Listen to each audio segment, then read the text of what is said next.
Eluru MP Maganti బాబు తనయుడు రవీంద్ర చౌదరి వివాహ వేడుకకు హాజరయ్యారు ఏపీ సీఎం చంద్రబాబు. సిఆర్ఆర్ కళాశాల ప్రాంగణంలో రిసెప్షన్ ఏర్పాటు చేశారు. విజయవాడ నుంచి రోడ్ మార్గంలో ఏలూరు చేరుకున్న సీఎం నూతన వధూవరులను శుభాకాంక్షలు తెలిపారు. చంద్రబాబుతో పాటు మంత్రులు, ఎమ్మెల్యేలు మరియు పలువురు సీనియర్ రాజకీయ నాయకులు, సినీ పారిశ్రామిక రంగానికి చెందిన పలువురు ప్రముఖులు విందుకు హాజరై నూతన దంపతులను ఆశీర్వదించారు.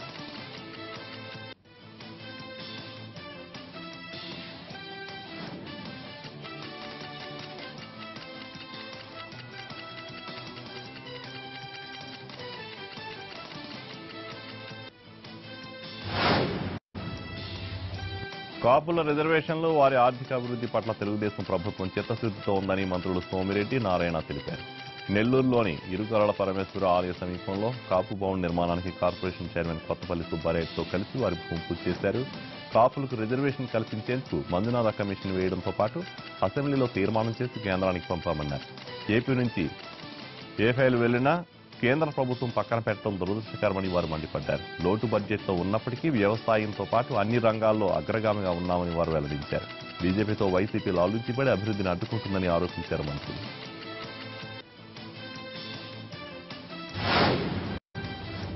రెండు 2019 ఎన్నికల బరిలో దిగాలనుకుంటున్న జనసేన కెట్టకేలకు గుర్తు లభించింది. అభ్యర్థన పెట్టుకున్న 6 నెలలకు సింబల్ కేటాయిస్తూ ఈసీ నిర్ణయం తీసుకుంది. సామాన్యులు ఈజీగా గుర్తుపట్టేలా 3 గుర్తులను అభ్యర్థన పెట్టుకుంది జనసేన. మొదటి ప్రాధాన్యతలో భాగంగా పిడికిలి, రెండో చాయిస్గా గాజు గ్లాసు, మూడో ఆప్షన్గా బకెట్గా పెట్టుకుంది జనసేన. వీటిలో గాజు గ్లాసును ఫైనల్ చేసింది ఈసీ.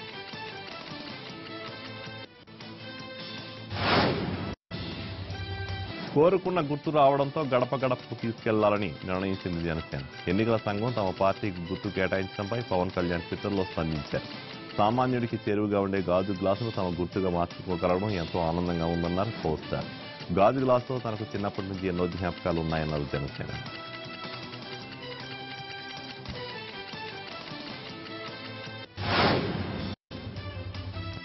ఎన్నికలకు సమయం తక్కువ ఉండడంతో పార్టీ గుర్తుపై అవగాహన వచ్చేలా కార్యక్రమాలను చేపట్టాలని డిసైడ్ అయిందని జనసేన. ఇందుకోసం ప్రచార సాధనాలన్నింటినీ వాడుకోవాలని అనుకుంటోంది. సినిమాల్లో పవన్ కళ్యాణ్ ఛాయ్ తాగే సీన్లను కట్ చేసి సోషల్ మీడియాలో విస్తృతంగా ప్రచారం చేయాలని నిర్ణయించింది.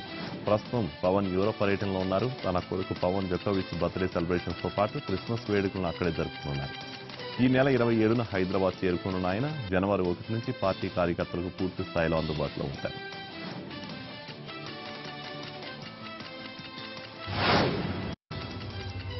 బాధితుల శ్రేయస్సు ముఖ్యమో, నిందితుల ప్రయోజనాలు ముఖ్యమో తేల్చుకోవాలని ప్రభుత్వాన్ని హెచ్చరిస్తున్నారు అగ్రిగోల్డ్ బాధితులు. ప్రభుత్వ తీరును నిరసిస్తూ విజయవాడలో రిలే నిరాహార దీక్షలు మొదలుపెట్టారు. 4 సంవత్సరాల నుంచి అగ్రిగోల్డ్ యాజమాన్యంపై అలుపెరగని పోరాటం చేస్తున్నామని బాధితులు చెప్పారు. విజయవాడలో రిలే నిరాహార దీక్షలు ప్రారంభించినారు. డిపాజిట్లు తిరిగి పొందే వరకు ఉద్యమం ఆగదన్నారు. 20 లక్షల కుటుంబాలు అగ్రిగోల్డ్ ఉచ్చులో చిక్కుకుని చిత్రవద అనుభవిస్తుంటే ప్రభుత్వం మాత్రం లైట్ తీసుకుంటుందని ఆరోపించారు.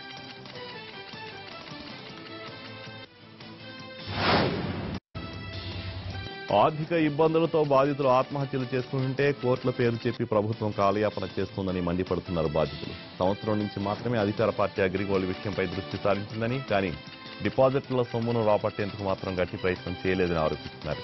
న్యాయస్థానంలో ఉన్న అగ్రి వివాదాన్ని త్వరగా పరిష్కరించేందుకు సీనియర్ సుప్రీంకోర్టు న్యాయవాదులను తీసుకొచ్చి వాదనలు చేయిస్తామని సీఎం చెప్పినా అది ప్రకటనగానే మిగిలిపోయిందన్నారు. ఫైల్ అండ్ తమది కాదంటూ పిటిషన్ దాఖలు చేసిన యాజమాన్యం కోర్టును సైతం మోసం చేసే ప్రయత్నం చేసిందని విమర్శించారు.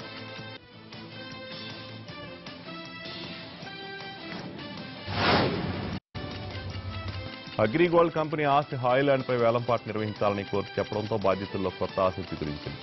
ప్రభుత్వ టైం బౌండెడ్గా 10 బాధితులకు న్యాయం చేస్తామని చెప్పినా ఇంతవరకు ₹1 కూడా చెల్లింపులు జరగకపోవడంతో ఆందోళనకు దిగామని బాధితులు అన్నారు. ఇప్పటికే 300 మంది ఆర్థిక ఇబ్బందులు డిపాజిట్దారుల నుంచి ఒత్తిళ్లు తట్టుకోలేక ఆత్మహత్యలు చేస్తున్నా ప్రభుత్వ సమస్య పరిష్కార దిశగా అడుగులు వేయడం లేదని ఆరోపిస్తున్నారు బాధితులు. నిన్న ప్రారంభమైన రిలే దీక్షలు మరో 3 రోజుల పాటు కొనసాగుతాయి.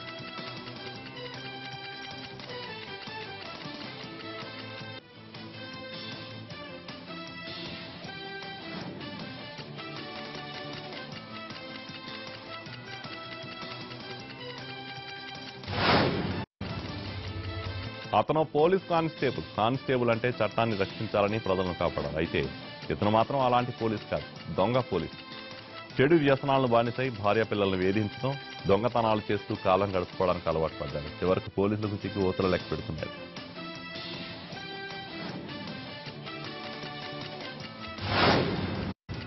విజయనగరం జిల్లా ఎస్కోట మండలం మామిడిపల్లికి చెందిన ఎతకలపాక శివప్రసాద్ 2000 సంవత్సరంలో ఏపీఎస్పీ కానిస్టేబుల్ గా విధుల్లో చేరాడు. 2003 వరకు విజయనగరం 5th బెటాలియన్లో పనిచేసిన శివప్రసాద్ ఆ తర్వాత గ్రే హౌన్స్ కు బదిలీ అయ్యాడు. అయితే ప్రభుత్వం ఇచ్చే నెలసరి జీతం సరిపోలేదో ఏమో గానీ తన బెటాలియన్లో చిన్న చిన్న దొంగతనాలకు పాల్పడేవాడు.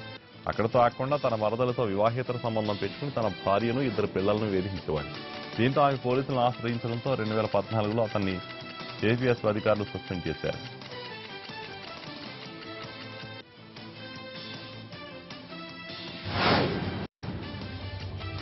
అప్పటికే చెడు వ్యసనాలకు అలవాటు పడ్డ శివప్రసాద్ ఇక పూర్తి స్థాయి దొంగగా మారాడు. విజయనగరం, విశాఖ జిల్లాలో పలు దొంగతనాలకు పాల్పడ్డాడు. యూనిఫామ్, ఐడి కార్డును అడ్డు పెట్టుకుని పర్యాటకులను, ఒంటరిగా వచ్చే జంటలను బెదిరించి డబ్బులు గుంజేవాడు. అక్కడతో ఆకుండా చైన్ స్నాచింగ్కు పాల్పడేవాడు. ఇటీవల కాలంలో విశాఖలో నమోదైన చైన్ స్నాచింగ్ కేసులను సవాలుగా తీసుకున్న పోలీసులు పక్కా ప్రణాళికతో శివప్రసాద్తో పాటు అతనికి సహకరిస్తున్న కొరడ బాపూజీలను అరెస్ట్ చేశారు. వారు వద్ద నుండి సుమారు 41 గ్రాముల బంగారం, పోలీసు యూనిఫామ్, ఐడి కార్డును స్వాధీనం చేసుకున్నారు.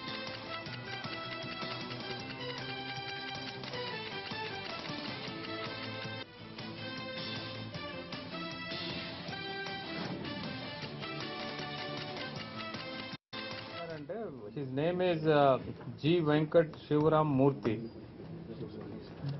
In 5th battalion, that is Shivram Murthy కదా.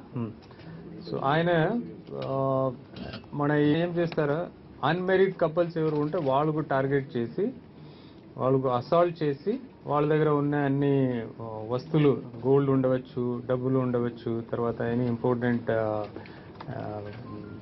ఇంపార్టెంట్ వస్తువులు ఏమి ఉంటే తీసుకుని పారిపోతున్నారు. ఈయన పోలీస్ యూనిఫామ్లో పోతారు. Actually is a suspended constable. ఇంత ముందు కూడా కొన్ని కేసెస్లో అరెస్ట్ అయ్యారు.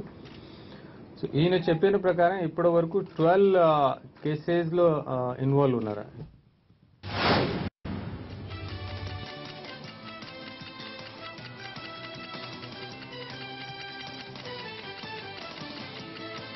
పగటిపూట బిచ్చగాళ్ల వేషంలో కనిపిస్తారు. రాత్రి అయిందంటే దోపిడీ దొంగల అవతారం ఇస్తారు. పగలు రెక్కి చేసిన ఇంటిని పక్కాగా ఊడ్చేస్తారు. దొరికిన దొంగ సొత్తును జాగ్రత్తగా తమ రాష్ట్రానికి తరలించి సొమ్ము చేసుకుంటారు. ఇదేదో ఒకరిద్దరు కలిసి ఉండే దొంగల ముఠ కాదు, ఫ్యామిలీ అంతా దొంగల ముఠ. భర్త, భార్య, 2 కొడుకులు, కోడళ్లు కలిసి ఉండే దండుపాల్యం గ్యాంగ్. కాకిలకు కంటి మీద కొనుకు లేకుండా చేసిన ఈ జార్ఖండ్ జగద్దంత్రి బ్యాచ్ ఇప్పుడు విశాఖ పోలీసులకు చిక్కింది.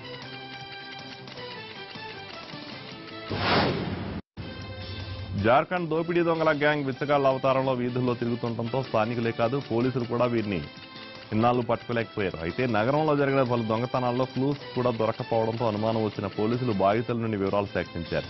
విశాఖ 4th టౌన్ పరిధిలో ఉన్న అక్కయ్యపాలెం నుండి ఒక సమాచారం రావడంతో అప్రమత్తమైన పోలీసులు జార్ఖండ్కు చెందిన ఆనంద్ శోభర్ అనే వ్యక్తిని అదుపులోకి తీసుకున్నారు. అతని వేలిముద్రలు గతంలో నమోదైన దొంగతనం కేసులో వేలిముద్రలతో మ్యాచ్ కావడంతో అదుపులోకి తీసుకుని తనదైన శైలిలో ప్రశ్నించారు. దీంతో అసలు విషయం బట్టబయలైంది. ఆనంద్ శోభర్ ఇచ్చిన సమాచారంతో జార్ఖండ్ వెళ్లిన విశాఖ పోలీసులు జార్ఖండ్ గ్యాంగ్ ను అరెస్ట్ చేయడంతో పాటు వారి వద్ద నుండి సుమారు 6 లక్షల రూపాయలు విలువ చేసే బంగారం, వెండి ఆభరణాలను స్వాధీనం చేసుకున్నారు. తిరుమల శ్రీవారి ఆలయంలో ప్రణయ కలహ మహోత్సవం వైభవంగా జరిగింది. ప్రతి సంవత్సరం వైకుంఠ ఏకాదశి పర్వదినం ముగిసిన 5వ రోజున శ్రీవారి ఆలయంలో ప్రణయ కలహ మహోత్సవం నిర్వహించడం ఆనవాయితీ. అందులో భాగంగా నిన్న సాయంత్రం ఆలయ మాడవీధులలో ప్రణయ కలహ మహోత్సవాన్ని అంగరంగ వైభవంగా నిర్వహించింది టీటీడీ. ప్రణయ కలహోత్సవాన్ని పురస్కరించుకుని శ్రీవారి ఆలయంలో వసంతోత్సవ సేవను టీటీడీ రద్దు చేసింది. ఈ కార్యక్రమం ముగిసిన అనంతరం స్వామి, అమ్మవార్లు ఊరేగింపుగా ఆలయానికి చేరుకున్నారు.